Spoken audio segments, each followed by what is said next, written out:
নমস্কার, নতুন একটি ভিডিওতে আপনাদের সবাইকে স্বাগত। অন্নপূর্ণা ভাণ্ডারের এই লাস্ট অপশানটা ফিল আপ করতে আপনারা অনেকেই সমস্যার সম্মুখীন হচ্ছেন। কেন?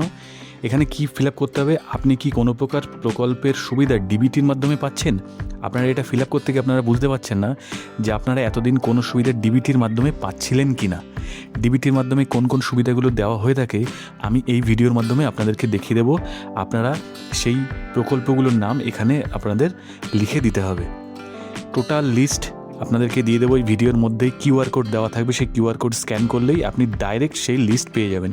শুধু তাই নয়, টোটাল লিস্টের পাশাপাশি মেন যেই স্কিমগুলো আছে যেগুলো আপনি পেতে পারেন সেইগুলো আমি কিউআর কোডের মাধ্যমে এই স্ক্রিনে দেওয়া থাকবে, সেটা স্ক্যান করে আপনি পেয়ে যাবেন। তো চলুন প্রথমে আমরা দেখে নিই যে কতগুলো স্কিমের মাধ্যমে ভারত সরকার ডিবিটির মাধ্যমে টাকা ট্রান্সফার করে থাকেন। ডিবিটি মানে ডাইরেক্ট বেনিফিট ট্রান্সফার, টোটাল কতগুলো হয়ে থাকে আমরা সেটা একবার দেখে নিই। দেখুন, এই যে ভারত সরকারের ওয়েবসাইট, এখানে বলা হচ্ছে কি 324টা স্কিমের টাকা ডিবিটির মাধ্যমে দেওয়া হয়ে থাকে, 56টা মন্ত্রক দিয়ে থাকে। এই হলো টোটাল স্কিমগুলো। আপনাদের এখান থেকে কষ্ট করে দেখতে হবে না, আমি লিস্ট আপনাদেরকে দিয়ে দিচ্ছি। সেই লিস্টটা কোথায়? চলুন সেই লিস্টটাও একবার দেখে নিই।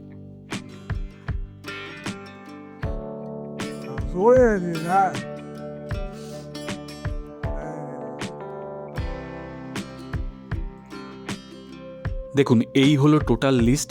এখানে ওই আগে যে 324টা ছিল, এই 324টা লিস্ট কিন্তু এখানে আছে। এখানে ইংরেজিতে আমি করে দিয়েছি, এখানে বাংলাতেও আপনাদের সুবিধার জন্য করে দিয়েছি। আপনারা এখান থেকেও দেখে নিতে পারবেন। অথবা কি বললাম, স্ক্রিনে যে কিউআর কোড দেওয়া থাকবে এই ভিডিওর মধ্যেই আপনারা পেয়ে যাবেন। সেখানে ভিডিওটাকে পজ করে স্ক্রিনশট নিয়ে আপনি যদি কিউআর কোডটা স্ক্যান করেন ডাইরেক্ট এই লিস্টটা পেয়ে যাবেন। আপনাদের সুবিধার জন্য আরও আমি একটা জিনিস করেছি, এই যে হলুদগুলো দেখতে পাচ্ছেন এইগুলো সাধারণত আমরা পেয়ে থাকি, ওয়েস্ট বেঙ্গল থেকে সাধারণত পেয়ে থাকি। সেইগুলোই আমি আলাদা করেও দিয়ে দিয়েছি যাতে আপনাদের এই স্কিম, এতগুলো স্কিমের মধ্যে 324টা স্কিমের মধ্যে আপনাদের খুঁজতে না হয়। তবু আমি একটা দুটো এখান থেকে একটু আমি বলে দিই। দেখুন, প্রথমে কি আছে, ন্যাশনাল ট্যালেন্ট স্কলারশিপ থেকে সাধারণত কিছু পেয়ে থাকে কিছু ব্যক্তি, তাহলে সেটা আপনি ডিবিটির মাধ্যমেই পাচ্ছিলেন। মেরিট কাম মিনস স্কলারশিপ, এটাও সাধারণত পান। প্রধানমন্ত্রী ফসল বীমা যোজনাও কিন্তু ডিবিটির মাধ্যমে দেওয়া হয়ে থাকে। যদি আপনি পেয়ে থাকেন তাহলে ওখানে লিখবেন। পিএম কিষাণ, ওয়েস্ট বেঙ্গলে বেশিরভাগই পিএম কিষাণ পাচ্ছেন। পিএম কিষাণও পেলেও কিন্তু সেটা ডিবিটির মাধ্যমেই আপনাদেরকে দেওয়া হয়ে থাকে। তাহলে পিএম কিষাণ থাকলে আপনি লিখবেন প্রধানমন্ত্রী কিষাণ মনধন যোজনা, যেটা নতুন চালু হয়েছিল, সেটাও কিন্তু ডিবিটির মাধ্যমেই দেওয়া হয়ে থাকে। এইভাবে আপনাদেরকে খুলতে হবে না, তবু কয়েকটা আপনাদের বলে দিই। স্বচ্ছ ভারত গ্রামীণ, এর মাধ্যমে যদি আপনি কোনো কিছু পেয়ে থাকেন তাহলে লিখবেন।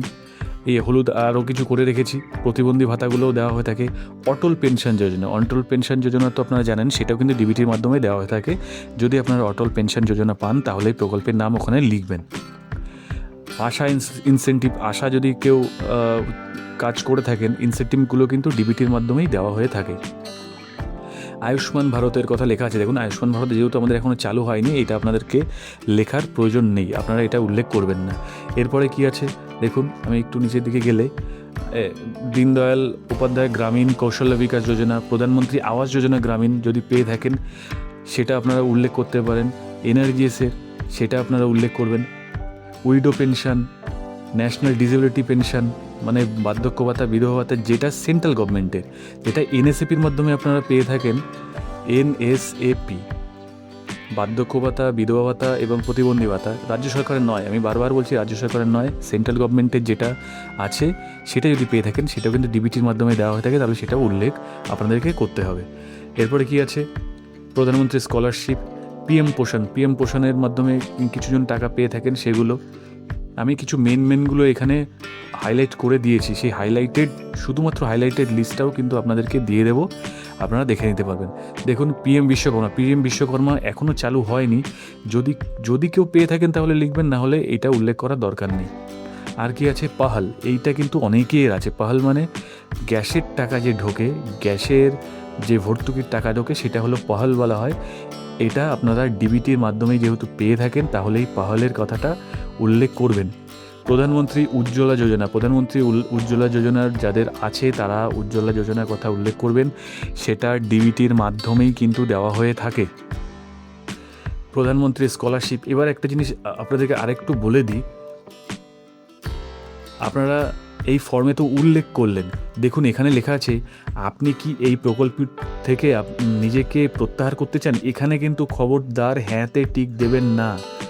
এখানে হ্যাঁতে টিক দেওয়া মানে আপনি ডিবিটি থেকে বেরিয়ে যেতে চাইছেন, আপনার ডিবিটির প্রয়োজন নেই, ডিবিটির মাধ্যমে যে ভর্তুকিগুলো পাচ্ছিলেন আপনার সেগুলোর প্রয়োজন নেই বলে আপনি জানাচ্ছেন।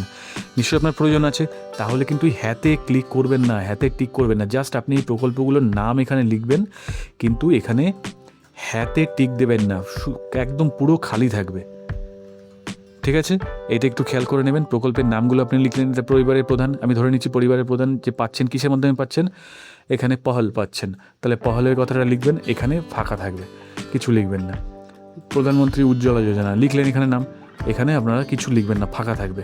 এবার সদস্য 1 যদি পেয়ে থাকে তাহলে ঠিক এইভাবে লিখবেন, এখানে কিছু লেখার প্রয়োজন নেই। এটা কিন্তু খুব ভাইটাল জিনিস, আপনারা এটা খেয়াল রাখবেন।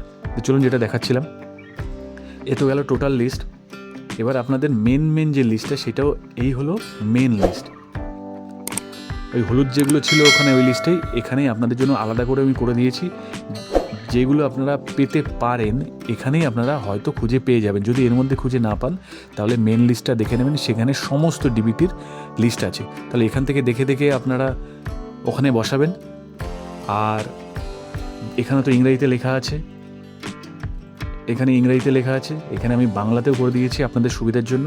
আর স্ক্রিনে যে কিউআর কোডগুলো এসেছিলো সেই কিউআর কোডগুলো স্ক্যান করলেই আপনারা এই লিস্টগুলো ডাইরেক্ট দেখতে পাবেন। তাহলে সঠিকভাবে ফর্ম ফিল আপ করুন, কোনো ভুলভাল ফিল আপ করবেন না। আমি আপনাদের সুবিধার জন্য ভিডিও বানিয়ে দেখিয়ে দিচ্ছি যে কোথায় কোথায় অসুবিধা হতে পারে এবং সেখান থেকে সমাধান আপনারা কী করে পাবেন।